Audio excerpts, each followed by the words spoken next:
Being delusional really is the solution, and I will die on this hill. If you've ever caught yourself thinking about your goals or aspirations as too unrealistic, too unlikely to achieve, you're wrong. And I'm gonna tell you why you're wrong. Like, for example, we tell ourselves that it's only the tiniest fraction of people that ever really achieve the goals that we want to achieve. Then we tell ourselves that if they are able to achieve it, they must have had some sort of advantage to achieve it. And if that's also not true, and you end up seeing that they didn't have an advantage, then you will just simply think that they're an exception. Even if I don't agree with this type of thinking, if you do, why can't you be an exception? Why can other people be that, but you can't? In recent years, I've seen so many people around me in my close circle succeeding at exactly the things that people always talk about is so hard to achieve.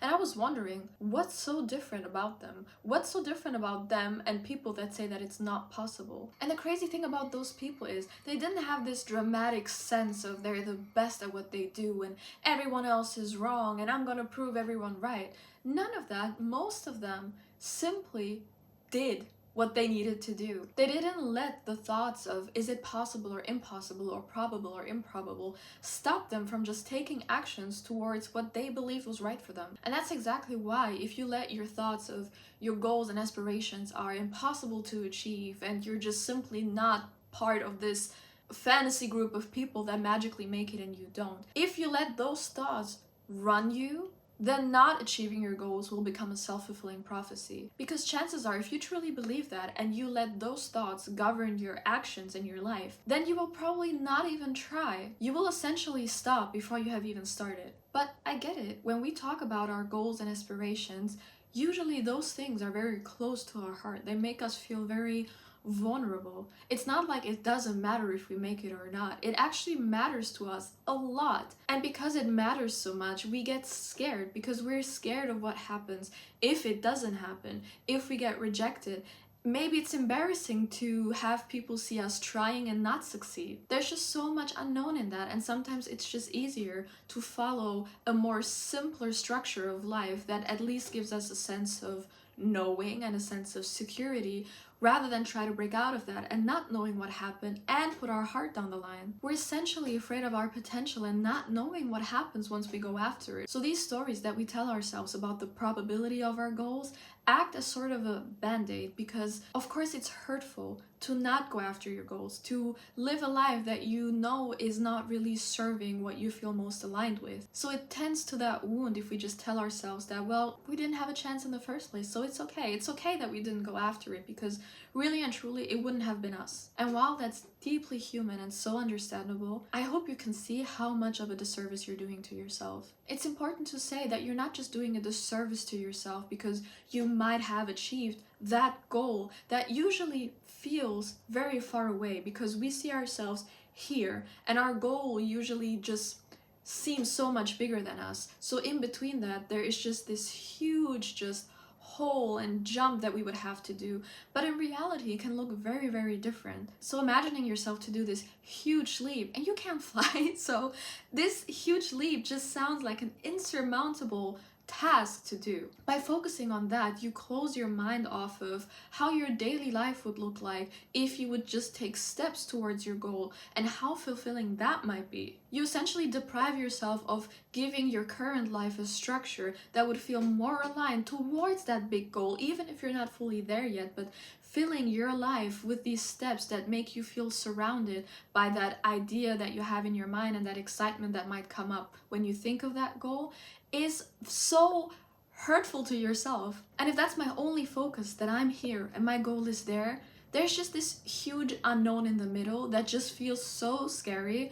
and it could easily make me withdraw entirely and just be like, okay, yeah, I can't imagine myself doing that because I'm here. My goal is all the way over there. How could I possibly get there? And if that's my only focus, that goal can very quickly seem very destabilizing, very intimidating. So it's easier to just cling to that story of, you know what, it's just very unlikely anyway, so let me stay in my comfort zone right now because at least I know what I have, I know what my life looks like, and that just feels safer. And it's actually funny because I am not an exception to this. I think like that as well. I often think like, this is just very unlikely. Like, it's very unlikely that actually I will achieve what I want to achieve. It's so easy for those thoughts to creep in because it makes us feel very vulnerable.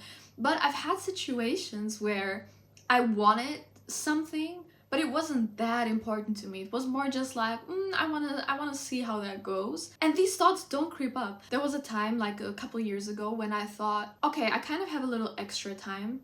Let me try freelancing as a translator. And while I'm good at the languages that I wanted to translate for, obviously, because then otherwise it would be weird, but I had no certifications. Because usually to translate and to work, obviously earn money as a translator, you're expected to have some sort of degree, some sort of certificates around whatever translation things you want to do. But I had zero. But somehow I just thought, well, but I know these languages, so I can do it. Surely there's a way to do it. So I ended up going on freelance sites and just applied for translator jobs and worked my way up. And then now 2 years later, it allowed me to quit my toxic full-time job and then now put more focus on this freelance side project. And that's the thing, if you never follow that hunch of like, I can do it, why not, I can try, you never know what else will come along the way, what doors will open if you don't at least give it a try. And if I can give you a tip, if you want to go after your goals, you don't need to talk to everyone about it because it already feels vulnerable to do that in the first place and to talk about it.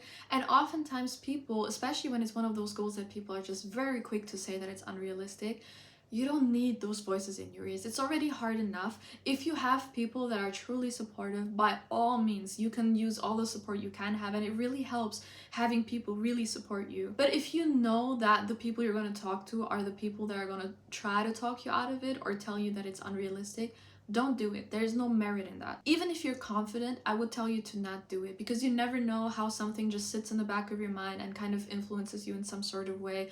Or one day you might feel super confident about it and then one day you might feel very down about it and then those voices creep up again. It's already hard enough. It's already hard enough to be courageous enough to go after what you want. You don't need those opinions in your mind. So give yourself a fighting chance. Try. You don't need to revamp your entire life to go after what you want. You don't need to restructure everything and sacrifice everything to go after that one goal that you have.